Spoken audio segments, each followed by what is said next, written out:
E aí, para terminar o tabuleiro, deixar aqui também um agradecimento à Pamela, que foi minha parceira durante toda essa jornada. Nossa editora master aí, ajudou a montar todos os dias esse jeito diferente de falar sobre eleições municipais. Quais são as cidades que vão ter segundo turno, por onde a gente vai fazer esse passeio dinâmico hoje? Aracaju, Belém, Belo Horizonte, Campo Grande, Cuiabá, Curitiba, Fortaleza, Goiânia, João Pessoa, Manaus, Natal, Palmas, Porto Alegre, Porto Velho e São Paulo. São os estados pintados de colorido. Tivemos no primeiro turno 11 prefeitos eleitos e agora temos mais 15 eleições para as capitais brasileiras. Começando, portanto, pelos lugares onde você tem uma distância mais folgada, um cenário mais confortável para o líder das pesquisas, vamos à capital da Paraíba, João Pessoa, onde o atual prefeito Cícero Lucena aparece com 65% das intenções de voto no índice CNN, que é o nosso agregador de pesquisas, enquanto o ex-ministro da Saúde, Marcelo Queiroga, tem 35%. Nessa cidade, especificamente, há fatos políticos interessantes, como, por exemplo, o envolvimento de Bolsonaro na campanha de Marcelo Queiroga. O fato de Cícero Lucena ter chegado muito perto de se eleger no primeiro turno. E também a operação que foi feita contra a mulher dele, que foi presa como uma assessora no primeiro turno, numa acusação da Polícia Federal de troca de cargos por apoio político. Ainda assim, o prefeito de João Pessoa aparece com 65%. Jampa, cidade maravilhosa, que deve ter uma eleição com folga para o atual prefeito e tendência de continuismo. Era isso que a gente já esperava para esse segundo turno, diante do resultado do primeiro turno, que o Cícero já aparecia com uma ampla vantagem com relação a Marcelo Queiroga. Temos a próxima cidade, a gente vai aqui rodando o nosso mapa do Brasil para trazer agora o cenário em Porto Alegre, onde o atual prefeito também tem uma larga vantagem, Sebastião Melo, com 63% da intenção de votos lá na capital do Rio Grande do Sul, Porto Alegre, que viveu chuvas intensas, alagamentos no início desse ano. Esse foi um dos temas da campanha e o atual prefeito conseguiu se destacar tendo uma vantagem significativa em relação a Maria do Rosário, candidata pelo PT, que tem 37%, teve o apoio de outras lideranças políticas, mas não conseguiu avançar nesse segundo turno. Continuou estacionada nessa segunda posição, mesmo tendo lá no primeiro turno, em algum momento, liderado a corrida pelo índice CNN, agora a distância mais folgada. Quem mais está em primeiro lugar com um cenário confortável, hein, Pedro? Vamos para a sua cidade? Bora. Não, antes Aracaju. Vamos mostrar então Aracaju, a candidata bolsonarista Emília Correia, que tem 62%, em relação a Luiz Roberto, do PDT, que tem 38%. Assim como Porto Alegre, mais uma cidade onde a direita ou centro-direita vence da esquerda, pelo menos na projeção das pesquisas do nosso agregador nesse momento. Emília Correia aparece, portanto, mais de 20 pontos à frente de Luiz Roberto. São 24 pontos, é uma distância considerável às vésperas do segundo turno. E Belém, capital do Pará, também temos uma distância folgada. Minha cidade. Exatamente, agora sim, sua agora cidade. Sim. Não do prefeito, mas do escolhido pelo governador. Igor Normando aparece com 60%, escolhido pelo Helder Barbalho. E o capitão Éder Mauro, do PL, tem 40%. Importante lembrar, Carol, que no caso de Belém do Pará, a gente tem um cenário um pouco diferente do cenário de Porto Alegre, muito embora os dois candidatos sejam do MDB. O Igor Normando é de uma ala mais à esquerda do MDB. O Sebastião Melo é de uma ala mais à direita do MDB. E isso se deu, inclusive, pelos apoios costurados no primeiro turno. As coligações mostram isso. Mostramos 4 capitais onde a distância entre o primeiro e o segundo colocado é de pelo menos 20 pontos percentuais. E o cenário parece bem definido para esse segundo turno. Foi assim ao longo das pesquisas. Entramos agora em cenários que há uma folga, mas não há tanto conforto por parte dos prefeitos ou daqueles candidatos que estão na frente. É o caso, por exemplo, da capital paulista. Agora, a minha cidade, São Paulo, onde o atual prefeito Ricardo Nunes aparece na frente com 58% e o Guilherme Boulos, do PSOL, aparece com 42%. Essa distância já foi maior, essa distância diminuiu. No primeiro turno, eles viraram muito próximos um do outro e agora, efetivamente, a gente tem uma situação confortável para o prefeito Ricardo Nunes, mas confortável não o suficiente para que ele possa cantar vitória antes da hora, porque tem jogo pela frente ainda e São Paulo é uma cidade que todo mundo está olhando, né? E a gente vai apertando agora essa diferença aqui no nosso tabuleiro, colocando agora os peões de Belo Horizonte. Como é que está o jogo político por lá? Mais uma vez você tem o atual prefeito na frente, Fouad Noman, com 54%, prefeito pelo PSD,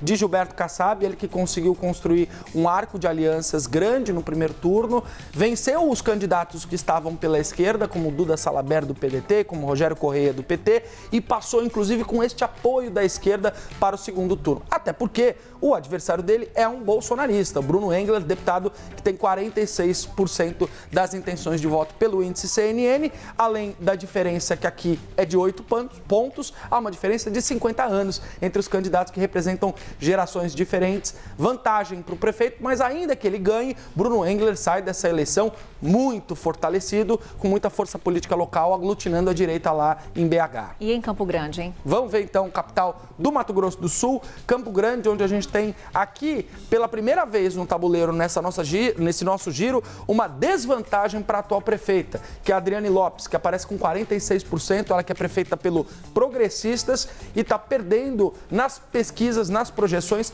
para a Rose Modesto, do União Brasil. A Rose que marca 54%, uma distância de 8 pontos. Rose já tinha essa distância nas pesquisas de segundo turno, muito embora a Adriane tenha virado um pouquinho na frente no primeiro turno, mas a projeção nesse momento do índice CNN, dando um cenário apertado, mas com vantagem para a candidata do União Brasil, mais um cenário onde você tem direita ou centro-direita versus direita ou centro-direita, chame como quiser. E ainda no Centro-Oeste temos agora os números de Goiânia. Goiânia é uma disputa mais apertada, onde você tem o deputado Sandro Mabel, do União Brasil, com 54%, contra um candidato bolsonarista, o Fred Rodrigues, deputado estadual pelo PL, com 46%. Aqui, fazer um apontamento importante. A operação que o Eli Jonas Maia trouxe agora há pouco, lá contra o deputado Gustavo Gayer, deputado federal, pode ter impacto na eleição em Goiânia. Por quê? Gustavo Gayer é um dos padrinhos políticos de Fred Rodrigues, muito envolvido na campanha de Fred Rodrigues, inclusive na escolha do nome dele. O Gustavo chegou a ser cotado para ser o candidato do PL lá em Goiânia, mas a escolha foi pelo Fred Rodrigues. Então, a ver se de fato isso vai poder impactar esse cenário, que é um cenário um pouco apertado. Você tem também 8 pontos aqui, mas pode ter influência dessa decisão, dessa notícia de hoje com a operação da Polícia Federal contra o padrinho do candidato do PL. É desdobramento que a gente está acompanhando. A operação ainda está acontecendo nesse momento, mandados sendo cumpridos em cidades de Goiás e também em Brasília. Temos agora os números de Porto Velho. Vamos para a próxima cidade, Carol. Agora a gente entra num cenário, quase terminando esse cenário de meio de caminho, né? Você tem o Léo Moraes do Podemos com 54% e a Mariana Carvalho do União Brasil com 46%. O cenário de Porto Velho é um cenário que eu não arriscaria dizer que há conforto para o candidato Léo Moraes do Podemos. Mariana Carvalho liderou a disputa nas pesquisas de intenção de voto durante um bom tempo. Esse cenário se inverteu em alguns momentos, então aqui há de fato uma mudança de posição, mas como a Mariana já ocupou essa liderança, ela eventualmente pode voltar a ocupar. Nesse momento o cenário é favorável para o candidato do Podemos. Aliás, o Podemos é um dos partidos que deve sair fortalecido dessa eleição, com alguns prefeitos em cidades importantes pelo Brasil, e esse, por exemplo, é um caso onde o partido pode ter êxito se conseguir vencer a ex-deputada, que são 2 ex-deputados na briga, né? Bem, agora nós vamos para a região sul, vamos até Curitiba para ver o cenário que o nosso tabuleiro nos mostra. Aqui a gente já tem uma diferença de 6 pontos, Carol, onde você tem, não o prefeito, mas o vice-prefeito, Eduardo Pimentel, com 53%, mais um candidato do PSD, que antes da eleição do segundo turno já podemos dizer que é o grande vitorioso dessa campanha, dessa eleição de 2024, justamente pelos prefeitos que foram emplacados pelo partido. O Eduardo Pimentel, que substitui o Rafael Greca na prefeitura, caso seja reeleito, ele que cumpriu os 2 mandatos à frente da prefeitura lá de Curitiba. Tem também o apoio do governador Ratinho Júnior, isso pesa na disputa. Mas a Cristina Grêmio subiu muito rápido. No finalzinho do primeiro turno, alcançou um patamar que não era esperado. Ela é de um partido minúsculo, o PMB, e ganhou muita força justamente na direita, porque é alguém que flerta com esse perfil mais bolsonarista, mais de direita, que tem muito respaldo lá no Paraná, como em outros lugares. Ainda indo para as legendas, agora o confronto é PT versus PL, lá em Fortaleza. Como é que está a disputa por lá, hein, Pedro? Carol, mais uma disputa onde você tem 6 pontos de diferença. Você tem o André Fernandes, que é deputado pelo PL, com 53%, e o Evandro Leitão, do PT, com 47%. Aqui você tem uma disputa clara, Bolsonaro versus Lula. Nesse momento, o André Fernandes aparece na frente, mas também é uma disputa onde o Leitão apareceu na frente em algumas pesquisas em alguns momentos. Então também vai ser uma eleição apertada, importante para a gente continuar acompanhando. Fortaleza é uma capital muito significativa para a política lá no Nordeste. E vamos para o norte agora, com Manaus. trazendo os números do nosso tabuleiro. Tem Cuiabá antes. Tem Cuiabá antes? Cuiabá antes, é isso? Então, não. Aí, Manaus. Opa! Desculpa, eu fui seguindo aqui a regra, mas o cenário é muito semelhante. Porque aqui mais uma disputa em Cuiabá, Carol, onde você tem PT versus PL e uma diferença de 4 pontos. Olha que apertada essa disputa. Então, o Abílio e o Lúdio Cabral estão ali numa situação muito apertada. Não dá para dar um palpite quem vai ganhar essa eleição. Há uma vantagem de 4 pontos, mas essa vantagem, na última hora, onde muitos eleitores decidem quem vão votar, ela é bastante significativa, ela é bastante possível de ser alterada. Então, aqui você tem mais um cenário apertado. Como também é o caso de Manaus que você trazia, Agora né? sim, vamos lá. Em Manaus, mais uma vez, o atual prefeito, Davi Almeida, do Avante, com voto a 51%. voto aí, e aqui você tem o capitão Alberto Neto, do PL, com 49%. São dois políticos mais à direita, tem também essa veia conservadora lá em Manaus. E essa campanha é muito curiosa, porque muita gente se uniu para apoiar o capitão Alberto Neto. Próxima cidade que aparece no nosso tabuleiro? Na surpresa, vai. Natal, Rio Grande do Norte. Paulinho, do União Brasil, 51%. Natália, do PT, 49%. Esse cenário estava mais folgado para o Paulinho. Chega às vésperas da eleição mais apertado. Apertado também a situação lá em Palmas. Vamos dar uma olhada? Ó, Janade Valcari, 51%, com o Eduardo Siqueira do Podemos, 49%, mais uma cidade onde o Podemos tem chance de vencer, mas Janade deve ter um reforço especial, porque Bolsonaro deve passar o domingo, sábado e domingo, lá em Palmas para poder fazer campanha para Janade, que está tentando conseguir conquistar a prefeitura. São dois novos políticos se conquistarem a prefeitura porque não ocuparam esse posto, estão tentando aí ocupar esse posto. Uma disputa mais apertada por lá também.